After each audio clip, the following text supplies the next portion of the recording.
So her career was excellent, but also controversial, because the early promise of her career never led to many awards. But boy, she was multi-talented. Could appear in an Altman movie. Various other directors starred as Shining, Nashville, Popeye, McCabe, and Mrs. Miller. But she had some later life mental health issues that she brought to light. But for me, she will always shine as one of the best actresses of her generation. The great Shelley Duvall, star again of The Shining, and numerous Robert Altman classic, has passed away at 75. Now, born in Texas, her wide-eyed, winsome presence was a mainstay in the films of Robert Altman, and again, she co-starred with Jack Nicholson and Stanley Kubrick's The Shining. CBC said she was 75. She died Thursday in her sleep at her home in Blanco, Texas. Her longtime partner, Dan Gilroy, announced the cause was complications of diabetes, said her friend, the publicist Gary Springer. My dear, sweet, wonderful life partner and friend left us last night, Gilroy said in a statement. Too much suffering lately. Now she's free. Fly away, beautiful Shelley. Now, Duvall, gaunt and gawky, was no conventional Hollywood starlet, but she had a beguiling, frank manner, which film critic Pauline Kael called her the female Buster Keaton. Now, in arguably her most famous role in 1980's The Shining, she played Wendy Torrance, who watches in horror as her husband, portrayed by Jack Nicholson, goes crazy while their family is isolated in the Overlook Hotel. It was Duvall's screaming face they made of half the film's most iconic image, along with Nicholson's axe coming through the door. Now, Kubrick, a favorite perfectionist, abused her on set. Some saw Kubrick's treatment as bordering on torture, as one scene reportedly took 127 takes. Duvall, in an interview in 81 with People, said she was crying 12 hours a day for weeks on end during the film's production. I will never give that much again, said Duvall. If you want to get into pain and call it art, go ahead, but not with me. Now, Duvall, the oldest of four, was born in Fort Worth, Texas on July 7, 1949. Her father, Robert, worked in law, and her mother, Bobby, in real estate. She was attending junior college in Texas when Altman staff, preparing to film Brewster McCloud, encountered her at a party in Houston in 1970. She would go on to become an Altman regular for the next decade, appearing in these Western opus McCabe and Mrs. Miller, the sprawling, critically acclaimed Nashville, the Paul Newman vehicle Buffalo Bill and the Indians, or Sitting Bull's History Lesson, and a motion picture version of Popeye, alongside Robin Williams, where she played Olive Oyl. I think she was ripped off for an Oscar nomination for Popeye, but that's just me, or even a Golden Globe. Now named Best Actress at the 77 Cannes for Three Women, this movie was directed by Altman and co-starred a future Oscar winner Sissy Spacek. He offers me damn good roles, Duvall told the New York Times that same year. None of them have been alike. He has great confidence in me and a trust and respect for me. He doesn't put any restrictions on me or intimidate me, and I love him. I remember the first advice he ever gave me: don't take yourself seriously. Her other Altman film appearances included Thieves Like Us. She also appeared in a small role in Woody Allen's Oscar-winning Annie Hall, as well as in Time Bandits and the Steve Martin comedy Roxanne. Now, in the 1980s, she helped create and star in the children's television series Fairy Tale Theater, which won a Peabody, as well as for a folklore follow-up, Shelley Duvall's Tall Tales and Legends. The latter show, as well as the 92 animated short Shelley Duvall's Bedtime Stories, earned Emmy nominations. In later years, Duvall encountered physical and mental health challenges, appearing on a controversial 2016 episode of Dr. Phil. Some TV viewers and critics took aim at the show's host, Phil McGraw, for what they said was an exploitive segment. I'm very sick. I need help, Duvall said on the program. To those living in Texas Hill Country, where Duvall lived for some 30 years, she was neither in hiding nor recluse, but her circumstances were a mystery about the media and many of her old Hollywood friends. Hollywood Reporter journalist Seth Abramowitz said he went on a pilgrimage to find her for a rare feature article in 2021 because it didn't feel right for McGraw's insensitive sideshow to be the final word on her legacy. When Duvall attempted to restart her career, it was in her first on-screen role in 20 years. She was cast in the indie horror The Forest Hills, which came out in 2023. Now, Shelley Duvall, to many people, they first saw her on her children's shows in Time Bandits. She was a kind of a what they call not say a children's performer, but as close to it. So we look at her overall career again. She only became acting after being discovered by Altman.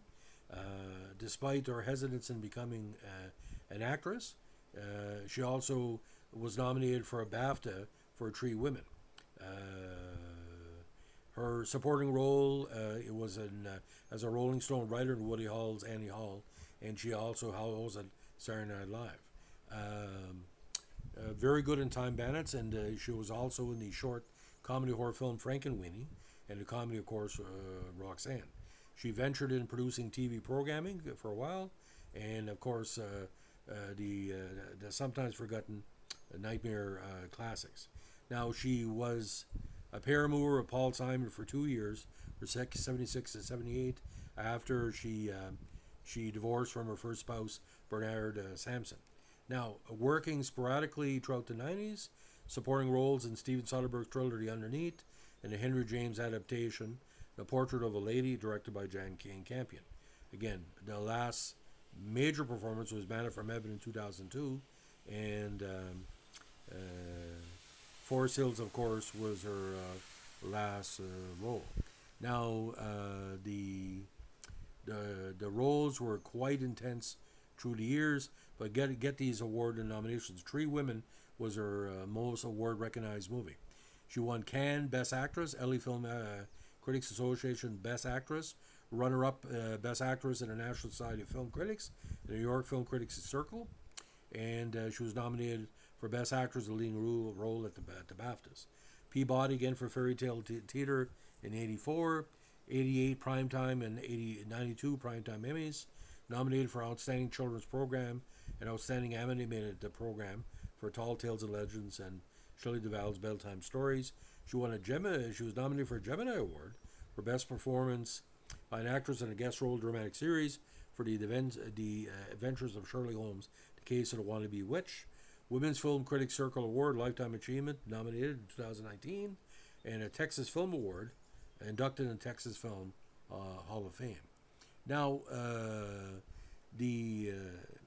when she married artist Bernard Sampson in 1970, the marriage disintegrated as Duvall's acting career accelerated, leading to divorce in 74. Now, while she was shooting Annie Hall in New York in 76, she met singer-songwriter Paul Simon. They began a relationship and lived together for 2 years.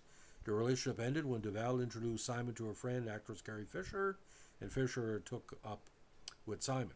Now, Duvall was also in a relationship with musician and former Breakfast Club lead vocalist Dan Gilroy from 89 through the remainder of her life.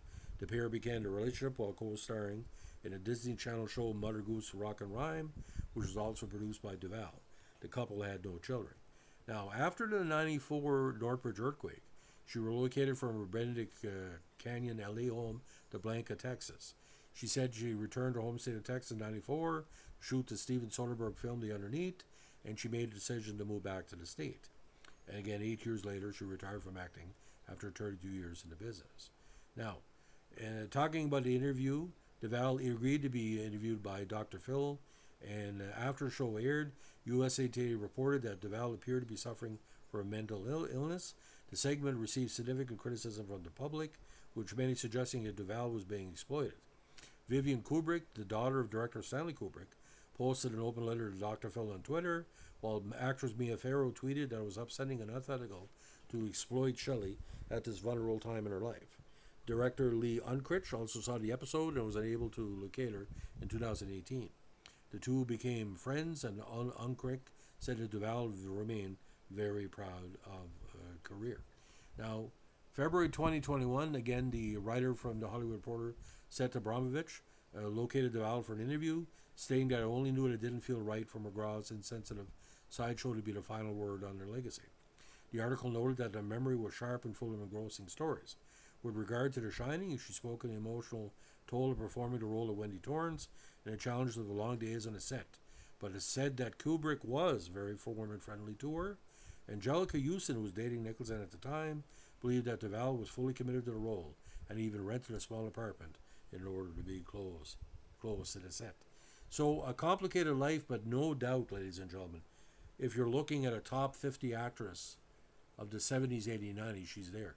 when she was on. But that performance of Olive Oil, that was an Oscar and Golden Globe, should have been nominated. It was a tremendous performance, and a lot of people again remember her for the for that role more than anything else because she always entertained the kids. So just a few movies. I want to cover it here. She mostly did Robert Altman movies before she did The Shining. So again, she was in Suburban Commando as well. Twilight of the Ice Nymphs, My Teacher Ate My Homework, Rocket Man, Tale of the Mummy, Casper Meets Wendy, Home Fries, The Fort Four, Bolt Neck, Dreams of the Attic, Mama from Heaven, and The Forest Hills. But this is the Altman stuff. Brewster, Becoming Mrs. Miller, Thieves Like Us, Nashville, The Buffalo Bills Movie, Tree Women, Annie Hall, and of course Popeye. Very good at Time Bandits if you can find it. Very good. On TV, guest roles, Cannon, Love American Style, Beretta, Bernice Bobs Her Hair, Saturday Night Live, Fairy Tale Theater, Booker, Tall Tales and Legends, Popples, a very important episode of the revival of Twilight Zone, A Saucer of Loneliness, where she played Margaret, should have been Emmy nominated for that. Frog, Nightmare Classic, Mother Goose Rock and Rhyme, Rockin' Through the Decades, Frogs, the sequel, Stories from Growing Up, Backfield in Motion, Ray Bradbury Theater, Shelley Duvall's Bedtime Stories, Mrs. Pickle Wiggle, L.A. Law, Frasier, Adventures of Sherlock Holmes, Adventures from the Book of Virtues, Real Monsters, Alone, Maggie Winter's Wishbone, and the Yulees. So very, very, very active. Shelley Duvall, we're going to miss you. I would suspect more people will recognize her as the years have gone on because, again, when you saw Shelley Duvall, you know that there was a very intelligent woman behind there that was doing their best to promote, the best of Altman. And she was one of Altman's muses, as we say, because he had a great ensemble and she was part of that.